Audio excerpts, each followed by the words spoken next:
Howdy peeps, hope we're doing well. This might be a relatively short and sweet video.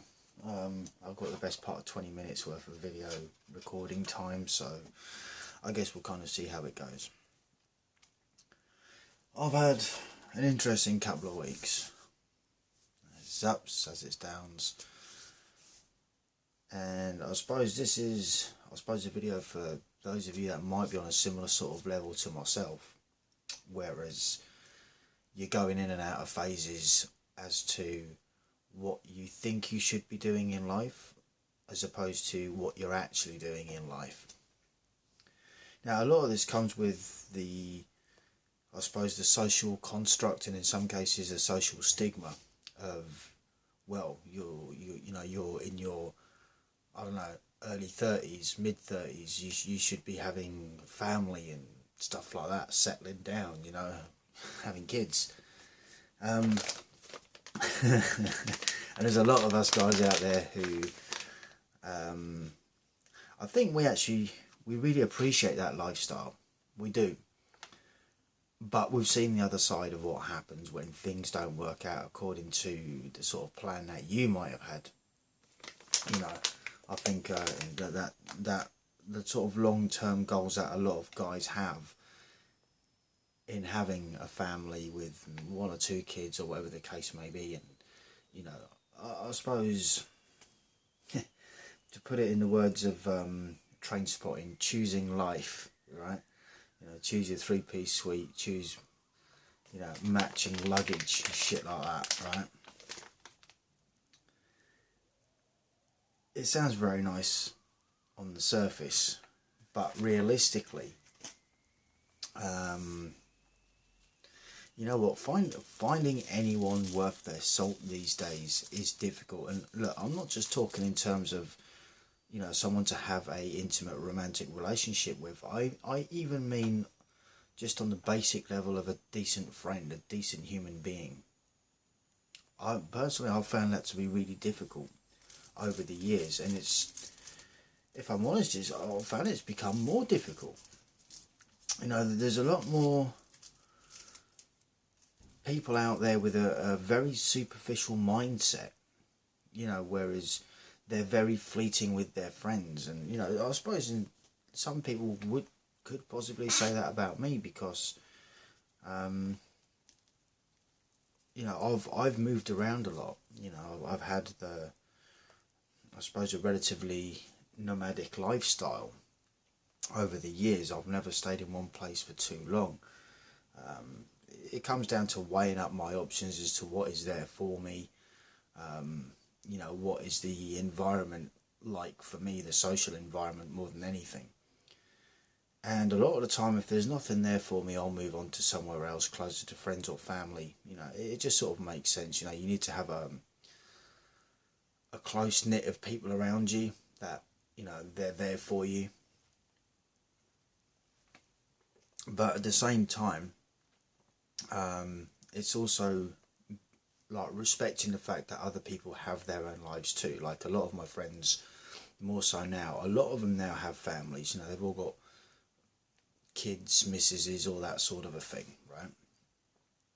Now, to a degree, I will admit, I do kind of feel a little bit left out, right? I do feel a bit of a failure in that sense, but, and there's a but, right? If anyone's interested as to what I'm drinking, it's Peruvian Machu Picchu Fair Trade ground coffee. Very nice. I'd highly recommend it. Now, in one aspect, I sort of feel a little bit left out, that I haven't gone in the same path as many others. Now, look, I often get asked that question of, have you got any kids? So, to the best of my knowledge, no, I don't.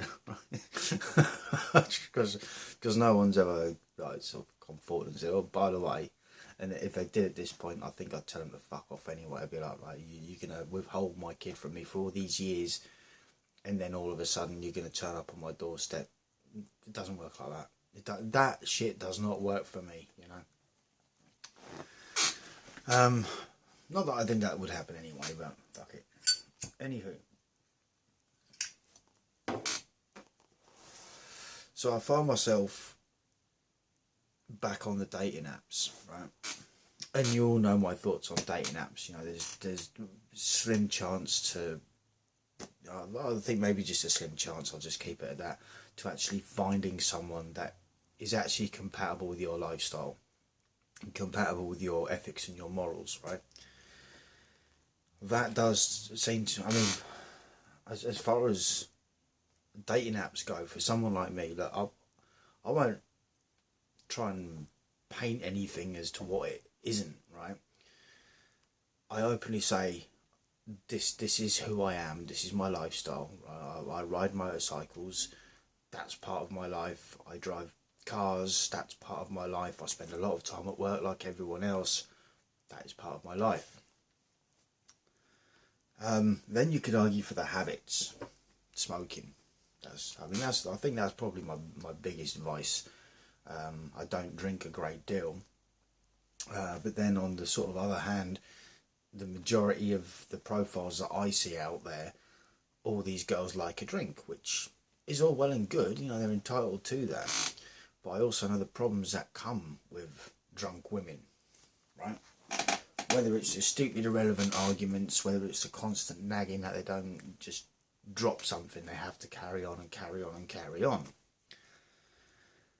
So I know full well that any woman that drinks is going to be a problem for me. It's sooner or later, right? It will become a problem. It's not that I have a problem with people that drink. It's when they don't know the limits, and you know, I mean, let's face it, drinking lowers your inhibitions and, you know, lowers your sort of boundaries as well, and that includes not only your own personal boundaries but your respect for others. Some people say it has a tendency to speak the truth a bit more. Well, I tend to speak enough truth to offend people as it is, without adding any alcohol to that equation. It's just not necessary. So that is something else, and you know, I don't really want to get with someone that's going out every weekend. I'm more for the peaceful life. I am a lot more introverted these days than what I ever was. And of course, a lot of women want to be the social butterfly. They want to be going out places and doing this, and look at me, look at what I'm wearing, and all, you know, all of that. And this is why dating is a struggle. You know, I spend most of my time swiping left myself, just taking one look, thinking, "No, you're going to be hard work." You know, it's like, just no, this isn't going to work.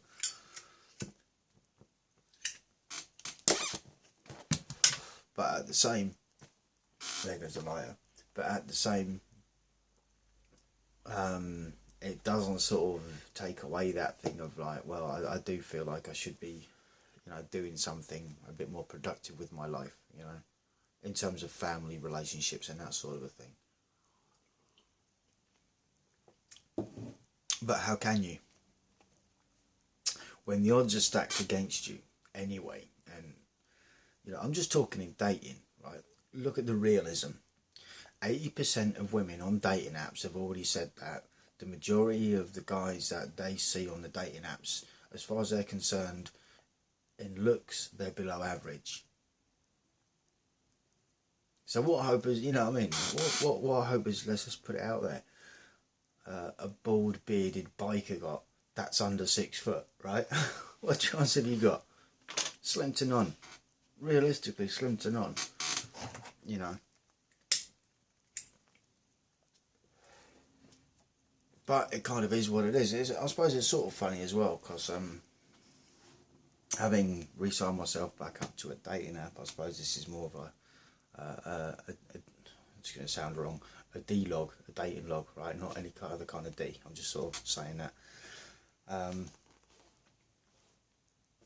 You know, as far as that is concerned, it's like, where do you even go with that, right? Because they're not getting to meet the actual person on the other side. All they're seeing is photos and however you describe yourself. And for a lot of people, that doesn't sort of cut the mustard, right? But I guess it kind of is what it is.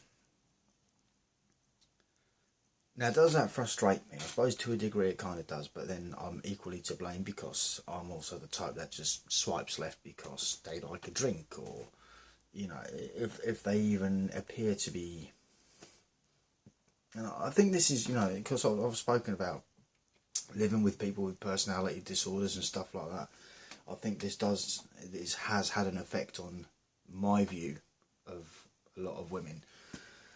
In that I think they are quite, at least superficially narcissistic, not necessarily in the sense of personality disordered, but I don't think that it becoming a personality disorder is that far behind it just being superficial.